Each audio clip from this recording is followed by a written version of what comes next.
Hey guys, in this video, we're going to be talking about the 17 mistakes that low elo players make, and if they are fixed, it'll give them a higher chance of climbing ranked in League of Legends. Before we get into it, YouTube tells me that only 4% of the people that watch my videos are subscribed to the channel, so if you are enjoying the content, I would really appreciate you subscribing. Alright, let's get into the list. The first mistake is thinking that aggression equals strength. In high elo, if someone is running at you or engaging, then you are pretty certain that they have calculated how strong they are compared to you, and that they're probably going to win a fight. But in low elo, players will throw their champions at each other, having no idea who is stronger. And I've seen low elo players just run away because they think that aggression equals strength, but that's not usually the case. And yes, sometimes if someone is clearly stronger than you and they're running at you, you should probably do the same. But if someone just runs at you randomly and you're actually stronger, then if you take a second to analyze the situation, you can turn and get a lot of free kills because you'll realize people are just inting into you. Now, there is a chance that you're getting ganked, or they know that they'll win a 1v1 because they just got an item or they're a level ahead or something. But after many games of playing with the small champion pool, you'll get really good at identifying when you are stronger than someone else. If you've ever heard a high elo smurf talking about how low elo players are inting into them, it's because they have enough game knowledge to understand that their champ is way stronger than the other champions that are trying to fight them. So make sure you analyze if your opponent's aggression actually means that they are stronger than you, and if not, then let them int into you and get those easy kills. Mistake number 2 is not taking the time to pick the optimal settings. Maybe your graphics are set too high, so your FPS always drops. Maybe you still have shadows on or don't have the experience visual on. Whatever it might be, just take 30 minutes to watch some League settings videos so that your game will run better on your computer, and you'll also figure out the most optimal keybind so that you can kite well, flash efficiently, or whatever else. This is a highly customizable game, and there are a lot of ways to make it easier to play. The third mistake is not paying attention to where the jungler starts. Out of every time in the game, the early game is where you have the most control. So figuring out where the other jungler starts based on who did or didn't leash, and then communicating that information to your team is vital for early game success. Don't just walk through the game expecting wins to come your way. Take advantage of small pieces of information that you can gather at the beginning of the game. The fourth mistake I see is not stealing everything possible from your opponent when you're ahead. If you get a kill or win a team fight, you need to take everything possible on the map so that when your opponents respawn, they won't have anything to farm to get gold or experience so that they can catch back up. You'll want to shove waves under tower, steal jungle camps, and take neutral objectives. Now,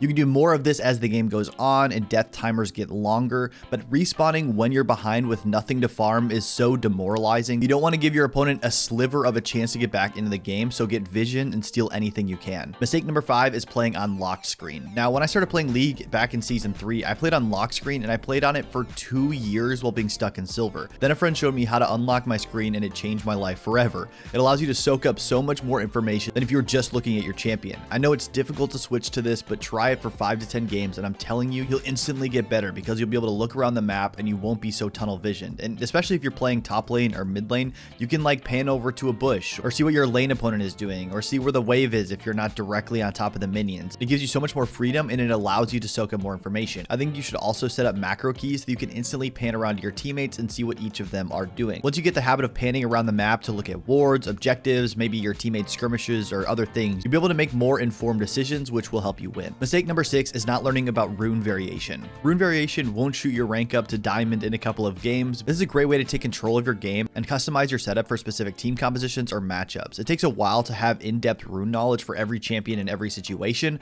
but focus on your top 2 champions and either prepare 2 to 3 rune pages beforehand, or learn what runes are more advantageous in certain situations and be ready to edit them while in champ select. Once you start thinking critically about runes and build, it will allow you to be stronger in each game, but it also trains your brain to think about ways you can win the game instead of just getting worried that you're going to lose. It's a small brain shift, but I think you'll find it helps out a lot when trying to get better. Mistake number 7 is not playing the game the moment it starts. There's an epidemic in League where players sit in base or sit under tower until minions start hitting each other. But this is a huge mistake, and you're giving up free information to your opponent. You want to position yourself on the map early to either make a play with your team or to spread out and get vision. You can also figure out where the enemy jungler is starting, which will make the first 3 minutes much easier to play because you can predict where the jungler will gank first and where his camps will respawn first as well. Also, when you put down early wards or position well, you can make sure that your team doesn't die to an obvious blitzcrank invade. Just play the game the moment it starts and get as much of an advantage as you can. The 8th mistake I see is horrible recall timing. When I was watching some low elo games in preparation for this video, I saw this happen all the time, not backing immediately. In all sorts of scenarios, I saw players shove their wave in and walk all the way back to their tower to recall. This added like 5 to 7 seconds onto their timer for getting back to lane. It took way too long. If your lane opponent isn't going to stop your recall, then just get to the nearest bush or go just outside of vision and recall. There's no need to flee to Narnia before pressing B. It's a bad habit and it's costing you valuable gold and XP over the course of many games. Not immediately backing after getting important objectives like a jungle camp, tower, or dragon. I saw players secure these objectives, then wander around for like 15 to 20 seconds before realizing that they should recall and spend their gold, and they just wasted so much time while wandering around the map. General rule of thumb is that if your team is recalling, you should do the same so that you can all reset at the same time and be out on the map together. You should also be aware of how much gold you need for your next item or item parts, so that when you're out on the map farming or fighting, you know when you should recall when you have a certain amount of gold. Hey guys, before we get to the last couple of mistakes, I want to talk about the sponsor of today's video, me. There have been so many people joining the Ticket to Diamond Blueprint recently, and it's been amazing. So if you want 10+ hours of in-depth guides that actually focus on helping you climb, then make sure to check it out in the link below. You'll also get access to the private Discord, which is an amazing community of other players on the same journey as you. It's a one-time payment and you have access to the videos forever and the private Discord forever. There's no catch. If you're interested, then go watch some of the sample lessons and see the outline for the content. The link to all that is in the description below. Mistake number 9 is probably the most stated mistake on my channel, but that's playing way too many champions. There's something that is so visually pleasing to me, and that's seeing OP.GG accounts that only have 1 to 2 champions played. It's so simple and you get so much information on their win rate, KDA, and behavior. And if you actually follow my tips and only play 1 to 2 champions in ranks, what it allows you to do is, instead of focusing on how to farm or how to build or what combos you need for your champion, you already instinctively know how to play your champion. So instead of focusing on micro, you can focus on macro and playing with your team. And in the long run, that will win way more games because you only have to focus on 50% of the game when your brain is automatically running the other 50% for you and how to pilot your champion. So pick one main champion and a backup champion and focus on learning everything about them before you play rank. Have every combo down to muscle memory, have dedicated room pages and item sets prepared, and understand your game plan in the laning phase and mid game so that you can focus on playing the best you can in game. If you do nothing else or learn from any other mistakes, then please follow this and only play 1 to 2 champions in rank. So immediately following that last mistake, another mistake is focusing too much on the meta and low elo. Trust me, the meta could not matter any less in platinum and below. At those levels, the small amount of advantage you get from playing a meta champion is negated by the player variance. Plus, in order to actually get value from a meta champion, you need to be proficient on them, which takes time. So focus on your main 1 to 2 champs. If they're in the meta, great. And if they're not, don't worry about it. The meta doesn't matter in low elo. Just play your champion and your game, and slowly but surely you'll climb. The 11th mistake I see is not watching pro replays to learn how to play the mid and late game. I'll give low elo players credit. A lot of them have the early game on lock. They know how to farm, they know how to get kills with their champion, and they're great at winning lane. However, the mid game is where League really unravels. There's so much chaos in this part of the game that isn't there during the laning phase. That's why it's important to watch pros or high elo one tricks play your favorite champion and focus on where they go or how they play starting in the mid game.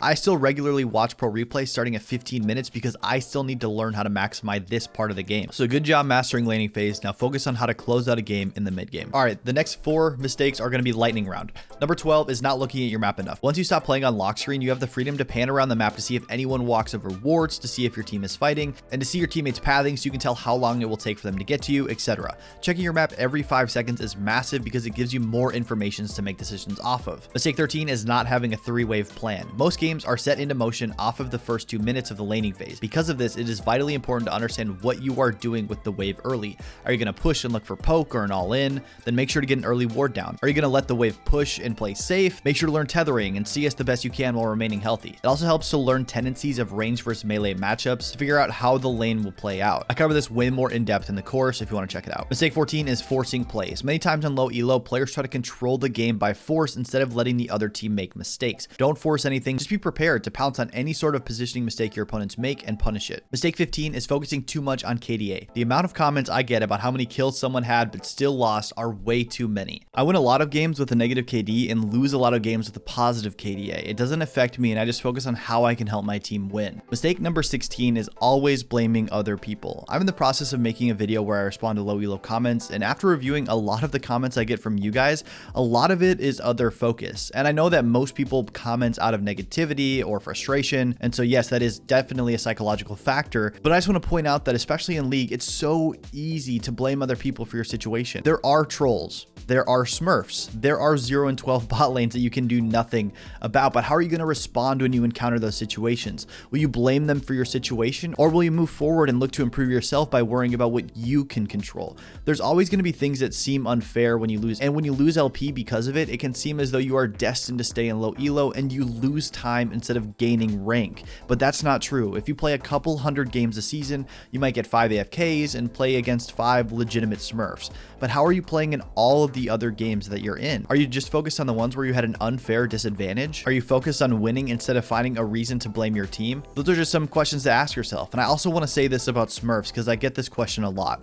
Only 2% of the active League of Legends player base is diamond and above. So if every single one of them had a smurf that they actively played on, you'd only run into like 2 smurfs in every 100 games you play. And the lower elo you are, the harder it's going to be to find smurfs, because when they win, it'll skyrocket their own rank. And trust me, they aren't as prominent as you are led to believe. And even if you play against a smurf, it does not mean it's impossible to win. Try your hardest and move on to the next game and keep focusing on what you can control. Mistake number 17 is not taking every league tip or guide with a grain of salt. These are general tips and mistakes for most situations. They don't cover the wide amount of variance that this game has to offer. This game is incredibly complex, and getting good at it takes time and lots of practice. So take these tips to heart, integrate them into your game, and then play as much as possible, and give yourself grace if you don't see progress right away. If you would add any mistakes to this list, then go ahead and leave those down in the comment section below. I'd love to hear them. Also, if you're interested in checking out the Ticket to Diamond Blueprint, the link to that is in the description below. Thank you so much for watching, and I'll see you in the next video.